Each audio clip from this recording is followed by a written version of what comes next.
ու ինքը բավականին հոգևոր կյանքի մեջ բավականին կարևոր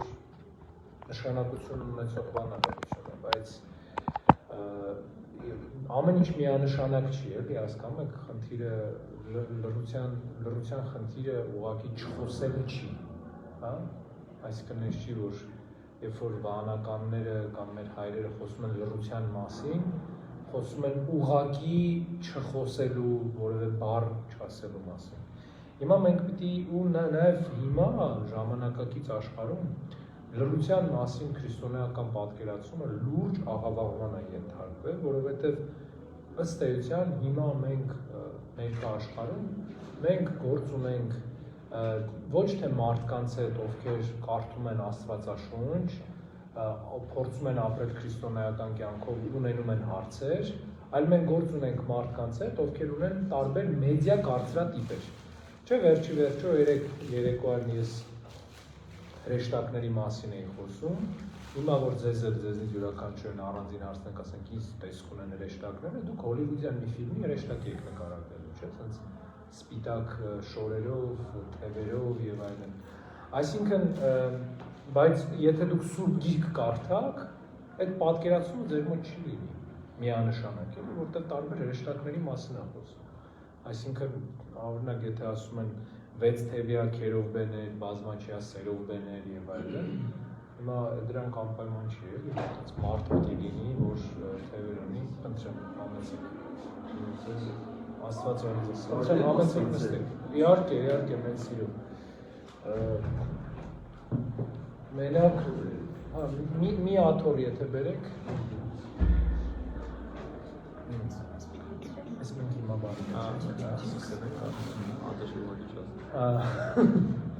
Լավ,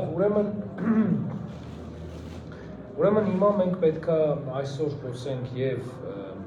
լռության մասին կարծրատիպերից եւ ըստ էության հոգեվոր կյանքում լռության դերից։ Ուրեմն լռությունը ինքն իրենով ինչ է հասկացողությունը պետք է փորձենք ընկալել, այսինքն մարդու ձայնային ընկալման բացակայությունը արդյոք լռությունը նշանակում, թե այն իրավիճակն է նշանակում, երբ որ ուղղակի ոչինչ չկա։ Տեսեք, ամենամեծ խնդիրը եւ ամենամեծ վտանգը այս թեմայի մեջ չհասկանալն է ոչնչի գաղափարը, որովհետեւ տեսեք բուդդիստական, հինդուիստական տարբեր պրակտիկաներում կա լռության ուխտը եւ կա լռության մեդիտացիաները, բայց մենք մի առիթ ունեցել ենք խոսելու տարբերությունների մասին, հա, կարևոր տարբերությունների մասին, մեդիտացիայի ու աղոթական վիճակի, ուրեմն մեդիտացիան կամ հինդուիզմը ինքն իրենով ձգտում է ոչնչի, հա, այսինքն եթե մենք մի կողմ դնենք բոլոր զարդարանքները տեսության, ուրեմն նիրվանան այդ այն դեպքն է, երբ որ մարդը հայտնվում է ոչնչի մեջ, այսինքն ոչինչ չի լինում,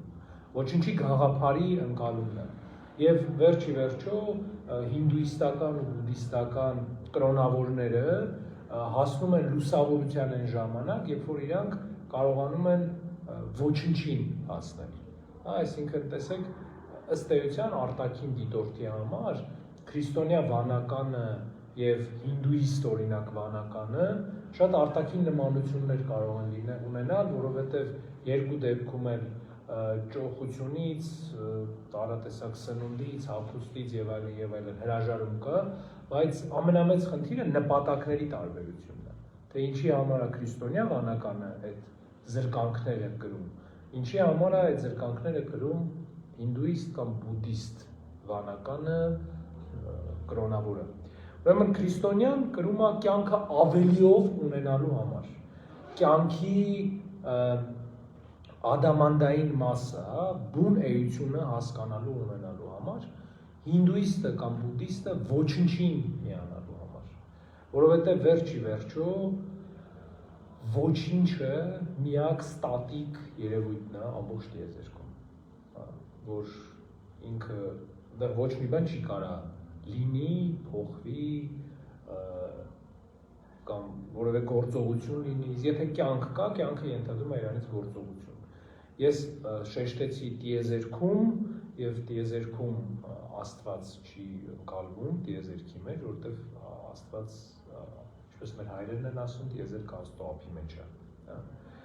Այսինքն, եթե մենք խոսենք բացարձակ կատեգորիաների մասին, ապա ոչինչը միակ կատեգորիան է, որը ինքը ստատիկ է, չի փոխվում։ Եվ միակ մարդը, ում վրա ով լրիվ հարմոնիայի մեջ է շրջակա միջավայրի հետ, հեռաց մարդն է։ Նույն ձև նաև ոչինչը։ Այն իրավիճակն է, երբ որ այլևս ոչ մի տատանում չկա։ Իսկ կյանքում տատանումներ կան։ Ուրեմն ժամանակակից աշխարհը խոսելով լռության մասին եւ լռության մեդիտացիաների մասին, այս ոչինչին է անդրադառնում, հա։ Այսինքն ոչինչը մեր կյանքում ունենալու։ Եվ մեդիտացիան ըստ էության կենտրոնացման, ինչը նշանակում մաքրել, քո գլխից մաքրել այդ մտքերը, ոչինչին տեղ տալ քո մտքում, քո հարաբերությունների մեջ։ Ու աշխարհի ընկալման համար, աշխարհիկ մարդու ընկալման համար լռության հանդեպ այս մոտեցումը շատ ավելի հասկանալի ու ընկալելի է, քան քրիստոնեական մոտեցումը։ Որովհետև քրիստոնեական լռությունը Տիրոջ խոսքով լցված լռություն է։ Տեսեք խնդրեմ, համեցեք։ Մի հետաքրքիր պատմություն կա, երբ որ մի վանականի մոտ են գնում, ու տեսնում են, որ այս պատմությունը Մայր Թերեզային է վերագրվում, բայց ինքը հայելի վարություն, այսինքն վարսրբոցում դեռևս 18-րդ դարում կա գրված, բնականաբար ինքը Մայր Թերեզայի հետ չի եղել, ուղղակի շատ ժամանակ շատ պատմություններ տեղայնացվում են նաև ժամանակի հայտնիություն ունեցող մարդկանց վրա։ Ուրեմն մի մարդ գնում են ուխտի եւ տեսնում են մի վանականի, որը 5 ժամից ավել ուղղակի նստած է եկեղեցում։ Մոտենում են, ասում են Աստծո հետ ես խոսում, ասում են ոչ։ Հետ են գալիս եւս 2 ժամ հետո նորից մոտենում են ու ասում են Աստված է քո հետ խոսում, ասում են ոչ։ Հետո էլի 2 ժամ հետո էլ ես նույն մարդուն ասում են բա ինչ ես անում, եթե ոչ դու ես Աստծո հետ խոսում, ոչ Աստված է քո հետ խոսում, ուրեմն այստեղ նստած արդեն 8 ժամ, ինչ ես անում։ Եվ վանականը պատասխանում է ես ու Աստված իրար մեջ ենք արդեն։ Հասկանում եք, քրիստոնեական լռությունը այն հոգեվիճակն է մարդու, երբ որ ինքը Աստծո հետ միաձուլվելու կարևոր այդ գործընթացի մեջ է, երբ որ մարդը ինքնին խնդիր չունի խոսքեր ասելու, խոսքեր լսելու, այլ խնդիր ունի այդ հոգեվիճակի մեջ լինելու։ Բայց գիտեք, որ քրիստոնեությունում սիրելիներս եւ մեր հոգեվոր կյանքում շատ խրատներ, իրանք բոլորին ու բոլոր հոգեվիճակների համար նույնը չեն, այլ ինչպես որ յուրաքանչյուր հոգատար ծնող իր երեխային դաստիարակելու ժամանակ, ասենք միանշանակ 1 տարեկան երեխայի դաստիարակությունը եւ 11 տարեկան երեխայի դաստիարակությունը իրանից բխող խորհուրդներով շատ տարբեր են։ Եվ այն ինչ դու խորհուրդ ես տալի քո 1 տարեկան երեխայի, 11 տարեկան երեխայի դրա խորհրդի կարիքը չկա։ Նույն ձևի նաև հոգևոր կյանքում կան հոգևոր կյանքի տարբեր աստիճաններ եւ խրատներն ու խորհուրդներն էլ հոգևոր կյանքի ըստ աստիճանների փոխվում են։ Դրա համար նույն բանը, որ կարող է օգտակար լինել մի մարդու համար, ով նոր է փորձում ճանաչել Աստծուն, ապրել եկեղեցում ու եկեղեցու կյանքով, ուրիշ է մի ուրիշ մարդու համար, ով արդեն երկար փորձ ունի, կենսափորձ ունի, անկումների եւ վերելքների կարևոր փորձառություն, աղոթական կյանքի կարևոր փորձառություն ունի իր մեջ, այս մարդու համար լրիվ ուրիշ է։ Ուրեմն մենք պիտի փորձենք կարողանալ տարբերել մեր հայրերի նաեւ խրատները, թե ում են ուղղված այդ խրատները։ Ուրեմն մի վանականի մասին պատմություն կա, ով բերանի մեջ քարեր էր պահում չխոսելու համար։ Եվ Հակոբոս Առաքյալն է Հակոբոսի թղթում լեզվի մասին խոսում է, որ լեզուն շատ վտանգներ կարող է բերել։ Այսինքն ստեղ խնդիրը ոչ թե հնչյունի մասին է, խոսքի մասին, այլ ընտրանքային ճշմարտություն ստեղծելու մասին։ Ուրեմն տեսեք, սիրելիներս, 10 պատվիրանները ինչի են սենց կարճ ձևակերպված ու ինչի են շատ կարևոր բոլոր քրիստոնյաների համար։ Որովհետև ըստ էության 10 պատվիրաններում ճշմարտությունը պահելու, ճշմարիտ Աստծուն ճանաչելու կարևոր գործողությունների հերթականությունն է։ Որովհետև ըստ էության բոլոր պատվիրանները մի միտք են ասում, որ ես եմ քո Տեր Աստվածը։ Եվ երբ որ ասում են սուտ վկայություն մի տուր, ինչ է նշանակում նախ վկայություն։ Վկայություն նշանակում է ճշմարտության փաստում, չէ՞։ Երբ որ մենք մի բանի վկայություն ենք տալի, մենք ասում ենք, որ սա ճշմարտությունն է, շատ սա ճիշտ է։ Երբ որ մենք սուտ վկայություն ենք տալիս, մենք այլ ճշմարտություն ենք փորձում ստեղծել։ Իսկ մեր աստվածաբանական, եկեղեցաբանական մտածողության մեջ որն է այլ ճշմարտություն, հակաքրիստոսն է։ Ուրեմն սուտը սիրելիներս ծնում է հակաքրիստոսներ։ Եվ լռության խախտումը ինքը, երբ որ դատարկությունը լցնել չես կարող։ Եվ իսկ երբ որ դու սուտ ես տալի դրա մեջ, դու ոչ թե բարիքով ես լցնում այդ տարածությունը, այլ լցնում ես կեղծիքով, այլ լցնում ես չարիքով։ Ուրեմն, բայց ինչն է հետաքրքիր, որ մեր հայրերը շատ հաճախ խոսում են նրա մասին, որ ըստ էության մարդու մեղսագործության ամենակարևոր խնդիրը այդ սուտ խոսելն է։ Եվ գործողություն մեղքը դարել են ժամանակ, երբ որ մարդը սովորել է սուտ խոսել։ Եվ տեսեք Ծննդոց գրքում, երբ որ ճաշակեցին արգելված պտուղը Ադամն ու Եվան, իրանք ինչ էին ասում, չէ՞, կիսա ճշմարտություններ։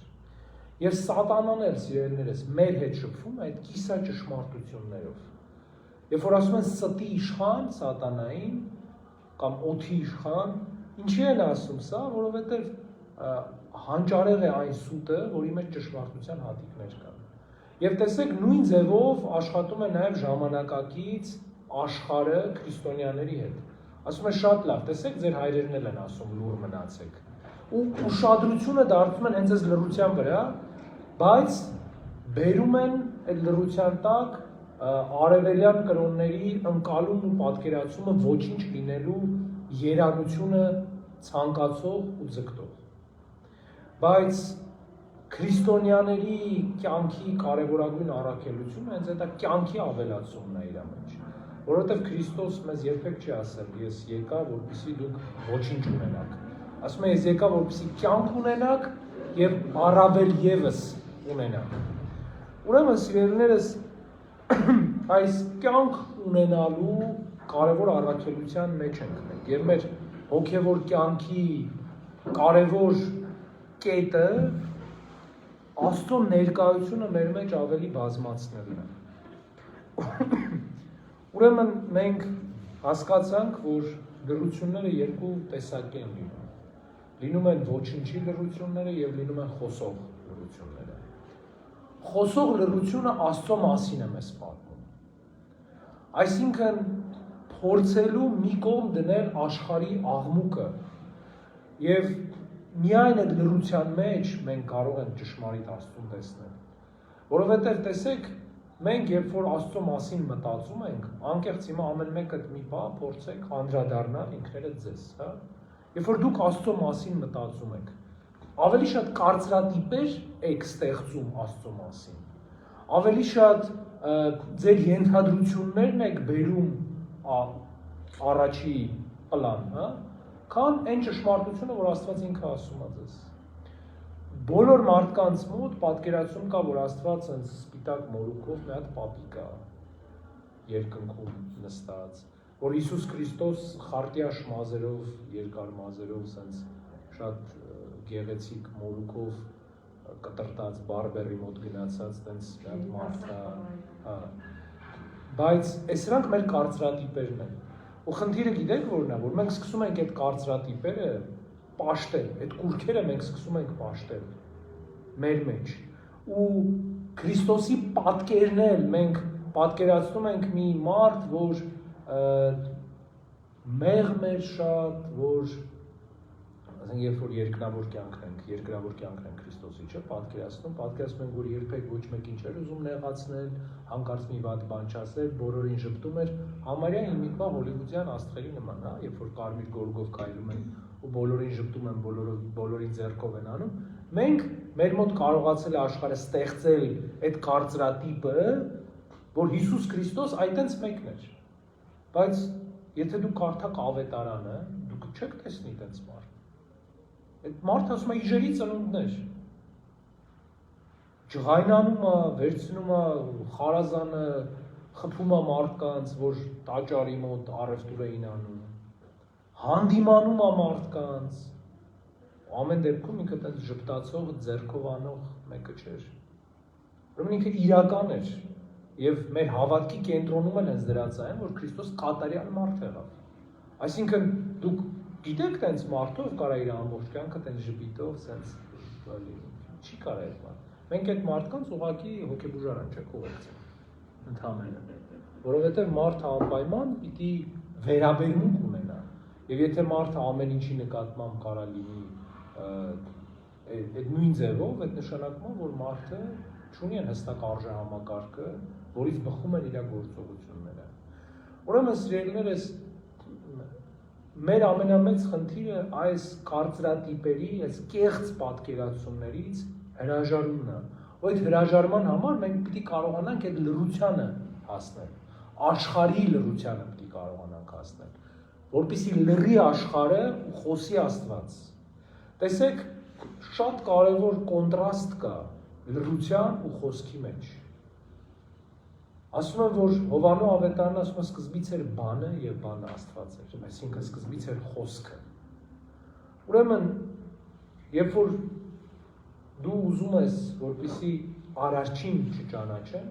ճշմարիտ խոսքը չլսեն, պիտի շատ կեղծ խոսքեր կողքը դնես։ Եվ ըստ էության աշխարհի, չարի ամենակարևոր գործը, որ ինքը անում, այդ կեղծ խոսքերը մեր մոտ դնելն է։ Ու ինքը ամեն տեսքի, ամեն ճաշակի խոսքեր դնում է, հա? Ու շատերն են մոլորվում այդ դրանից։ Որովհետև կան մարդիկ, ովքեր մոլորվում են հաճույքների մասին խոսքից, կան մարդիկ, ովքեր կեղծ հոգևորության մասին խոսքից են մոլորվում, կան մարդիկ, ովքեր մտածում են, որ իրանք Աստծուն են պաշտում, բայց իրականում իրանք պաշտում են իրանց եսը կամ իրանց որովայնը, կամ ինչ ուզեք, բայց ոչ միայն ճշմարիտ Աստծուն։ Ու ըստ էության, որ շատ ժամանակ հարցնում են, չէ՞, ասենք եկեղեցին ինչի է պետք։ Եկեղեցին պետք է, որպեսզի այս աշխարհից լռությունը ապահովի, որպեսզի դու ունենաս մի տեղ, որտեղ կարող ես Աստծուն լսել։ Որովհետև եթե դու անգամ քո ամբողջ կյանքի ընթացքում, քո առօրյա կյանքի ընթացքում, հիմա դուք տեսեք ամեն օր ձեզնից յուրաքանչյուրը ինչեր է լսում, անընդհատ։ Ու գիտեք անգամ շատ ամուր նյարդերով ու ամուր արժեհամակարգով մարդ լինելով հանդերձ, եթե դուք լսեք, որ ձեր ամբողջ շրջապատը մի բան է ասում, դուք եք սկսել դրան հավատալ։ Դուք դա ընդունել եք որպես փաստ։ Եթե անգամ որևէ ապացույց չլինի, որևէ փաստ չլինի, դուք միևնույնը ընդունելու եք դա որպես փաստ։ Եվ իդեպ մի տեղ ծարված փորձ կա, որ 100 հոգու վրա այդ փորձը արվել, ուրեմն այս 100 հոգին ներառվել են մոտավորապես 1000 հոգու շրջանակում, եւ այս 1000 հոգին անընդհատ 3 օրերի ընթացքում ասել են, որ երկիր մոլորակը եռանկյունաձև է, տեսեք, ոչ մի հայտնի թեզիս այդպես բան չի ասում։ 3 օրվա ընթացքում անընդհատ բարբերականությամբ ասում են, երկիր մոլորակը եռանկյունաձև է, երկիր մոլորակը եռանկյունաձև է։ 3 օր հետո այս 100 հոգին համոզված կերպով կրկնել են նույնը, որ երկիր մոլորակը եռանկյունաձև է։ Հիմա նույն ձևի իսրայելներս ամբողջ աշխարհը մեզ մարդու պատկեր ու կերպար է տալի, թե ինչպիսին պիտի լինի մարդը, քրիստոնյայի մասին մեզ քրիստոնյաներից կարծրատիպ է տալիս։ ու այնքան շատ է տալիս, որ մենք մեր հոգևոր կյանքը սկսում ենք ոչ թե ավետարանով, ոչ թե մեր հայրերով նայել տենալ մենք այդ հոգևոր կյանքի մեջ ենք թե չէ, այլ հոլիվուդյան ֆիլմի ռեժիսորի պատկերացումով,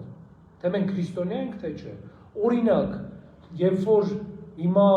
քրիստոնյաները խոսում են սեռական փոքրամասնությունների մասին, ասելով, որ սա մեղք է, Հոլիվուդը ներկայացնում է դա, ես Հոլիվուդ ասելով մենակ այդ տեղի ամերիկյան կինոարտադրության մասին չեմ խոսում, աշխարհի մեդիա տրամաբանության մասին եմ խոսում, որտեղ նույն բանը նաև Երևանում է արվում։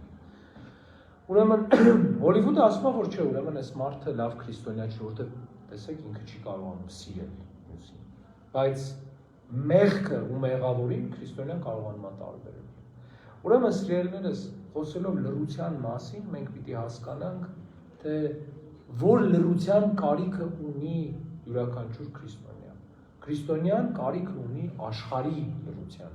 ոչ թե Աստծո լռության, ոչ թե իր ու Աստծո խոսակցության բացակայության, այլ աշխարհի լռության։ Եվ վերջի վերջո ինչին մարդիկ թողնում քաղաքները, թողնում բնակավայրերը ու գնում անապատներ։ Այս լռության համար, աշխարհի լռության համար, աշխարհի անընդհատ կեղծիքը իրենց սրտից ներս չթողնելու համար։ Եվ հետ էին գալի աշխարհ այն ժամանակ, երբ որ իրանք ամուր էին այդ ճշմարտության վրա, երբ որ իրանք լսել էին արդեն Աստծուն։ Ու տեսեք, այս խնդիրը սիրելիներս բավականին ակտուալ ու բավականին արդիական է մանավանդ մեր հասարակության մեջ, որովհետև հայ ժողովրդի մեծամասնությունը եւ Հայաստանում եւ Սփյուռքում իր եկեղեցու քրիստոնեության մասին ոչ թե գիտի իր սեփական փորձով, այլ լսածով։ Խոսեք մեծամասնության հետ մարդկանց, իրենք ձեզ կպատմեն այն բաները, որ իրենք ուղղակի լսել են, ոչ թե իրենք ապրել են, այլ ուղղակի լսել են դրանց մասին։ Եվ իրենք կարողանում են վերաբերմունք ձևավորել հենց լսածների, ուղղակի ընդամենը աշխարհի աղմուկի հաշվի։ Եվ մեզնից շատերն են շատ երևույթների նկատմամբ աղմուկից ենք վերաբերմունք ձևավորում։ Սկսում ենք մեկին սիրել կամ մեկին չսիրել, ոչ թե նայելով իրողությանը, այլ այն աղմուկին, որ իր շուրջը կա։ Ու աշխարհի աղմուկը մեզ այնքան է հեռու պահում տերունի ճշմարտությունից, որ մի պահ մենք սկսում ենք ինքներս մեզ էլ կորցնել։ Մի պահ այդ աղմուկի մեջ մենք մեր ձայնն էլ չենք լսում, որովհետև մենք դառնում ենք արդեն ոչ թե անձ, անձ, ում հետ Աստված կենթանի շփվում է, ում հետ Աստված հարաբերություն ունի, այլ մենք դառնում ենք ամբոխի մի փշնակ։ Ու ոնց ամբոխը մտածում ենք նաև մենք։ Բայց այստեղ խնդիրը գիտեք որն է, որ ես մի անգամ խոսել եմ եկեղեցու ամբոխի տարբերության մասին։ Ուրեմն եկեղեցին մարդկանց այն միավորումն է, ովքեր ունեն միևնույն արժեքների դասավորվածությունը, ում համար դրանք օրինակ Աստված, ընտանիքը, սրբությունը, դրանք արժեքներ են, ինչի համար արժի ապրել։ Եթե այլ կերպ ասենք, եկեղեցին համաձայնությունը մարդկանց, թե ինչի համար արժի ապրել, ինչի համար արժի ունենալ կյանք։ Ամբոխը այն մարդկանց միավորումն է, ովքեր համաձայն են, թե ինչի համար արժի մեռնել։ Եվ սա լռության ու խոսքի ամենակարևոր տարբերությունն է։ Որովհետև վերջի վերջո աղմուկը, երբ որ ինքը շատ բարձր հաճախականությամբ է, ինքն էլ է դառնում լռություն, ինքն էլ է դառնում ոչինչ։ Եվ գիտեք, որ մի փորձ էին արել, որ ստեղծել էին մի սենյակ, որտեղ որևէ ձայն չէր գալիս։ Ու մարդը մի կարճ ժամանակ հետո սկսում էր իր արյան ձայնը երակներում որ գնում է, այդ ձայնը լսել, սրտխփոցը լսել, շնչառության ձայնը լսել, մաշկի այդ թեփերի այսպես ասած, հա, պոկվելը, բան եւ այլն։ Ամեն ինչ մարդը սկսում է լսել եւ ինչքան գիտեմ ամենաշատը այդ սենյակում կարողացել են դիմանալ 23 րոպե։ Ու հոգեկան խանգարում էին մարդիկ ստանում այդ դրանից, հա։ Ու ինչի համար են անում, որովհետեւ գիտեք, ընդհանրապես մարդը դատարկության համար չի ստեղծվել։ Որտեղ մարդու բնական պահանջներից մեկն է իրան լցնելը։ Ու մեր խնդիրը ստեղ ոչ թե դատարկությունը հաղթելն է, որովհետև Աստված իր շնորհով մեզ տվել է այդ հաղթանակը, արդեն իսկ։ Մենք մի կարևոր ընտրություն ունենք, ինչով պիտի լցնենք մեր կյանքը։ Ինչով պիտի լցնենք այն տարածությունը, որ մեզ տվել է Աստված, որ մեզ շնորհել է Աստված։ Ու ցավոք սրտի մեր հասարակության մեծամասնությունը ինչով է լցնում էդի TikTok-ով, ու ես չեմ ասում էլի որ TikTok-ը վատ բան է, չէ, ես խոսում եմ այն կոնտենտի մասին, որը շատ հաճախ կարելի է այնտեղ հանդիպել, որտեղ նույն TikTok-ում Աստծո խոսքեր կարելի է լսել, հա? Այսինքն այստեղ խնդիրը գործիքը չի, այստեղ խնդիրը թե դու ոնց ես օգտագործում այդ գործիքը։ Ու վերջի վերջո սիրելիներս մեր ամբողջ հոգևոր կյանքի ամենակարևոր մեխը մի կարևոր բանի մեջ է, որ Տիրոջն ենք մենք ծառայում, որտեղ Տերը հստակ ասում է, ոչ ոք չի կարող երկու Տիրոջ ծառայել, կամ մեկին կսիրի, մյուսին կատի։ Ու իրոք տենց է, սիրելիներս, մենք հասկանալու համար դա ուղղակի չի կարելի լինել կիսահղի, չի կարելի լինել կիսա հոգևոր մարդ, հա, չի կարելի լինել կիսա քրիստոնյա։ Հա, կարելի է շատ խնդիրներ ունենալ, անկումներ ունենալ, ու դա բնական է մարդու զարգացման համար։ Կարելի է իրոք բոլորս մեղքեր ունենք, բայց եւ ամենամեծ խնդիրը ստեղ սկսում է ընդեղից, երբ որ մենք մեր մեղքերը սկսում ենք արդարացնել աշխարհի արդարացումներով, աշխարհիկ արդարացումներով։ Ու վերջի վերջո, չգիտեմ, գիտեք, որ ոչ մեր երկրում, բայց շատ եվրոպական երկրներում, օրինակ դատավարություններում կա նախադեպային գործի ֆակտորը, չէ՞, որ ինչ որ մի գործի նախադեպ ա եղել, ու ոնց է այդ լուծումը ստացել այդ ամեն ինչի։ Ու եթե դուք տեսնեք, այնտեղ ամերիկյան մանավանդ դատական համակարգում շատ հետաքրքիր մի բան կա, արձանագրությունները բոլոր պահպանվում են, եւ երդվյալ ատենակալների դատարան կա, որը իրանք են վերջնական որոշումը ընդունում, եւ շատ հետաքրքիր է փաստաբանների վերջի խոսքերը, որ ուղղված են երդվյալ ատենակալներին։ Ուրեմն ես մի հոդված եմ դրա մասին հանդիպել ինձ, կա 1956 թվականից մինչև 2000 թվականը փոփոխությունը փաստաբանների խոսքի։ Ինչի՞ է կարևոր էսի ինձ համար, որովհետև այս փոփոխությունում դու տեսնում ես, թե ինչպես է մարդկանց կարծրատիպերը փոխվում։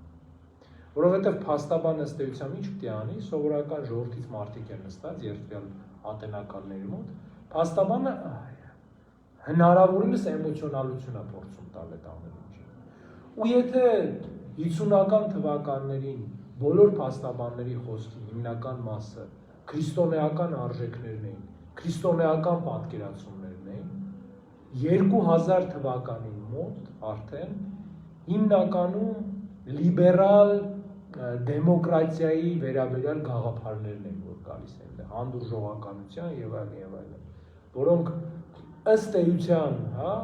իրենց ձևակերպումների մեջ քրիստոնեական են, բայց բովանդակության մեջ հակաքրիստոնեական են։ Որովհետև ինչն է սատանայի մեկ էլ ամենամեծ գործիքներից, տալ մի բանին մի հատ, տեսեք վերջի վերջո, երբ որ սատանան Եվային համոզում էր, պտուղը ուտել, ինչ ասացեց, աստվածներ կլինենք, աստվածների պես կլինենք։ Հիմա տալիս են մեծ անուն, օրինակ, տալիս են ազատություն, չէ՞, հղիության ընդհատումների հետ կապված ամբողջների, ասում են, դա յուրաքանչյուր մարդու ազատությունն է, բայց իրականում դու զրկում ես ազատ ընտրությունից մի էակի, որը հենց չի ծնվել, կյանքից զրկում ես մեկին, որը հենց չի ծնվել։ Ուրեմն սիրելիներս, եթե ամփոփելու լինենք, լռությունը Աստծո հետ խոսքն է, լրությունը առանց կարծրատիպերի ու առանց նախատրամադրվածության Աստծուն ուղղված հայացքն է։ Եվ սրա համար մեր համայնական աղոթքներից բացի, ընդհանրական աղոթքներից բացի, շատ կարևոր է յուրաքանչյուրի անհատական աղոթքը։ Եվ ինչով է կարևոր նաև այս նույն նպատակի համար ընդհանրական աղոթքը, որովհետև ընդհանրական աղոթքի ժամանակ վերջի վերջո հնարավորություն է ստեղծվում, որպեսզի շատ մարդիկ միասին ոչ թե խոսեն աշխարհից ու աշխարհի ընկալումներից, այլ Աստծո համար հավաքվեն։ Ու Քրիստոսի ասածը, որ եթե որտեղ երկու հոգի հավաքվեն իմ անունով, այնտեղ ես եմ, ոչ թե սիրելիներս միստիկ զուտ նշանակություն ունի, այլ շատ իրական նշանակություն ունի, որովհետև եթե հիմա ես ու երկրորդ մարդը խոսում ենք Հիսուս Քրիստոսի մասին, մեր երկուսի առանցքն էլ դառնում է Տերը, ու ինքը ընդեղ է նշանակում, որովհետև վերջի վերջով ներկայությունը ինչով է պայմանավորված, որ արժեքները, ներկայությունը, այն կարևոր ազդեցությունը լինի տեղ, չէ՞։ Դրանով է պայմանավորված ներկայությունը մարդու։ Ու նույն ձև նաև մեր Տեր Հիսուս Քրիստոսի։ Արտաշ ջան, ուզում ես անջատի հարցերին արդեն պատասխան։